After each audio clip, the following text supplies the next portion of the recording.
በስመ አብ ወወልድ ወመንፈስ ቅዱስ አሐዱ አምላክ።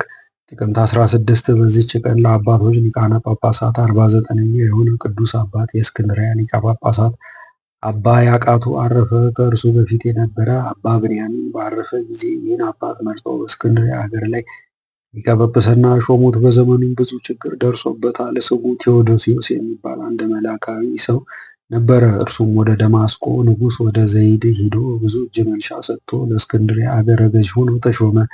ይህንንም አባት አባ ያቃቱን ሊያስጨንቀው ጀመረ። በየዓመቱ ግብር 7,000 የወርቅ ዲናር ከእርሱ እስከተቀበለ ድረስ እግዚአብሔርም እስካጠፋው ድረስ ይህን አባት እንዲያሰቃየው። በዘመኑም የብዙዎች ቅዱሳን አባቶች አባት የሆነ የአባ መቃርስ ቤተ ክርስቲያን ሕንፃዋ ተፈጸመ። በአንዲት ሌሊትም ከእግዚአብሔር የታዘዘ መልአክ ለዚህ አባት ተገለጸለት። ፍዩም በሚባል አገር በአባ መቃርስ ቤተ ክርስቲያን ውስጥ የሚያገለግል ዮሐንስ የሚባል ጻድቅ ሰው መነኮስ እንዳለ ነገረው።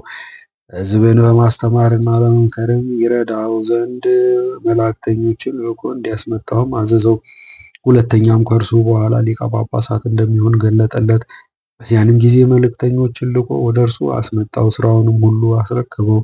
ይህንንም አባት ከብዙ ድካም የሚያሳርፈው ሆነ። በሹመቱ ወንበር 19 ዓመት ኖሮ ከዚህም በኋላ በሰላም አረፈ። ለእግዚአብሔር ምስጋና ይሁን፣ እኛንም በዚህ አባት ጸሎት ይማረን፣ በረከቱም ከእኛ ጋር ትኑር ለዘላለሙም አሜን። በዚችም ቀን የቅዱሳን መኮፌዮን፣ የእብሎ፣ የባህታዊ ኢሳያስ፣ የረድእ፣ የጴጥሮስ ደግሞ የፉሩ የድርቄ አገር የሆኑ የ45 ጻድቃን የመስተጋድል አሮን፣ የቃርቡ፣ የአናልዩ፣ የአባ ጳውሊ፣ የመስተጋድል ማርቆስ የዕረፍታቸው መታሰቢያ ነው።